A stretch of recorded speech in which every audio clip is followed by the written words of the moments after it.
Hello to my subscribers and viewers. Bonjour, bonsoir à mes abonnés et à ceux qui regardent cette présentation. Aujourd'hui, vous allez vous familiariser et bien maîtriser certains thèmes de grammaire qui sont portés à la confusion dans la conversation verbale et écrite. Désormais, vous allez faire meilleur emploi, meilleure utilisation de ces thèmes de grammaire dans vos conversations et quand vous écrivez en anglais. Bonne écoute. Comme vous voyez à l'écran, voici les thèmes de grammaire qui sont toujours portés à la confusion et désormais vous allez faire une meilleure utilisation de ces thèmes. An and one. Vous pouvez dire an apple. Vous pouvez dire one apple. Quelle est la différence? Vous allez voir. Exemple, there was an apple in the bowl. On utilise an, c'est-à-dire l'article. On veut dire il y a une pomme dans l'assiette. Cependant, vous utilisez one quand vous voulez énumérer, compter. Exemple, there was only one apple in the bowl. He crossed and drew. Ces deux thèmes signifient à travers. Vous allez voir la différence qu'il existe entre ces deux thèmes. Through the forest, he crossed the forest. À travers la forêt, à travers le pont. Exemple, she walked through the forest. Through est utilisé pour montrer que la superficie est divisée en deux. Vous marchez dans la forêt et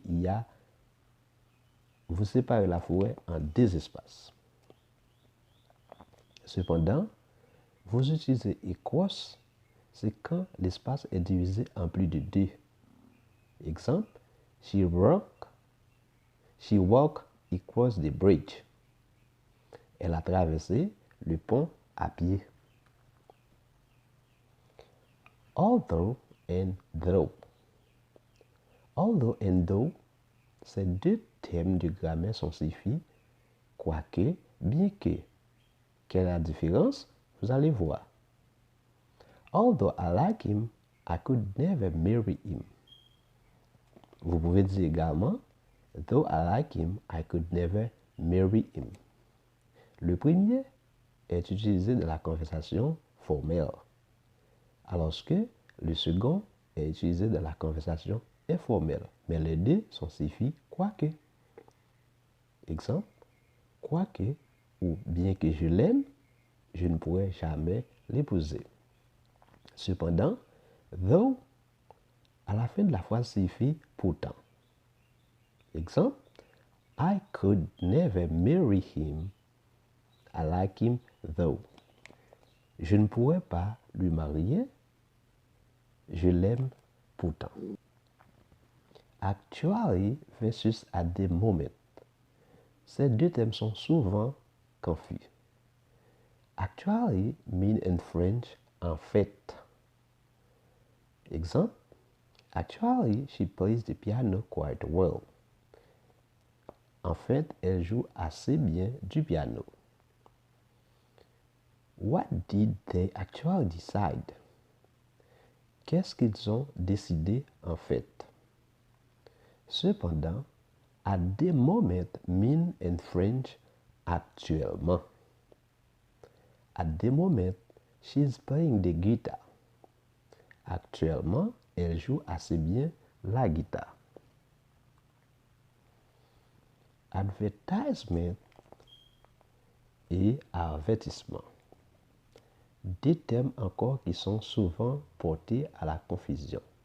Le premier, c'est un thème anglais. Le deuxième, c'est un thème français. Mais dans la conversation, ou du moins quand vous communiquez dans ces deux langues, il y a parfois des confusions.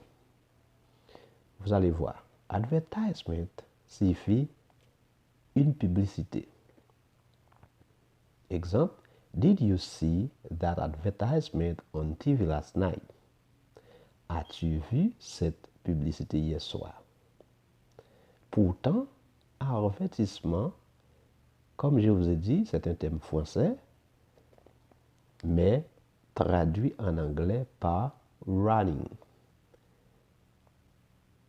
Exemple, il faut tenir compte des avertissements de la police. En anglais, you mustn't ignore warning from the police. Again, still and yet. Ces trois thèmes signifient encore. Quelle est la différence? Il y a vraiment des différences à l'utilisation de ces thèmes. Again signifie à nouveau. Exemple, I have lost my keys again. J'ai encore perdu mes clés. Alors que still signifie encore dans le sens de continuité et toujours. I'm still looking for my keys. Je cherche encore mes clés. Alors que yet ou not yet signifie encore, pas encore, sont utilisés toujours dans les phrases au passé simple. Exemple, I have not yet found my key ou I have not found my key yet. Je n'ai pas encore trouvé mes clés. Ego and sense. Ego and sense sont toujours confus dans l'utilisation. Ego est utilisé toujours dans les phrases au passé simple. I met them 3 years ago. Je les ai rencontrés il y a 3 ans. Since and for sont employés avec le présent perfect ou passé simple ou passé composé en français. I have known her since 1993. Je la connais depuis 1993. All, will and every.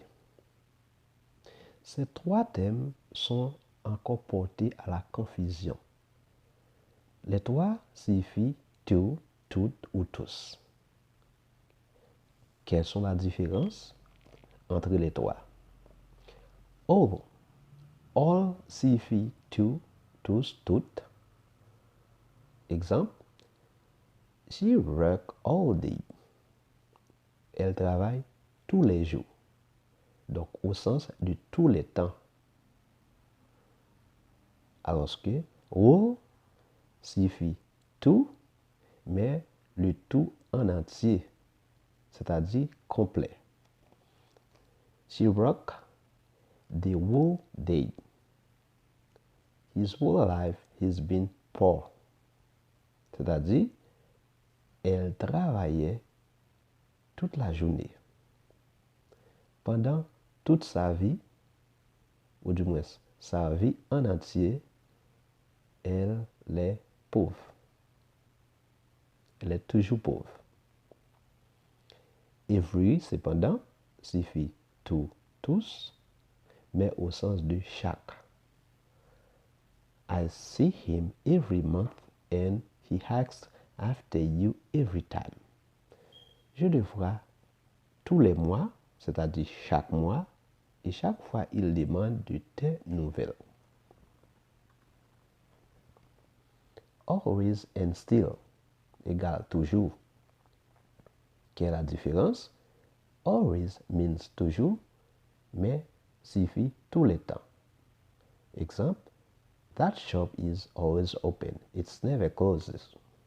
Ce magasin est toujours ouvert. C'est-à-dire, le magasin reste ouvert. Il ne ferme jamais. Alors que still signifie toujours, encore, c'est-à-dire au sens de continuité. The shop is still open. It's never closed before 8 o'clock. Ce magasin est toujours ouvert. Il ne ferme qu'avant 8 heures. Donc, ce magasin reste toujours ouvert mais ferme avant 8 heures. Merci d'avoir suivi cette vidéo. Si vous l'aimez, n'hésitez pas à commenter. Abonnez-vous avec le channel Coaching and Learning.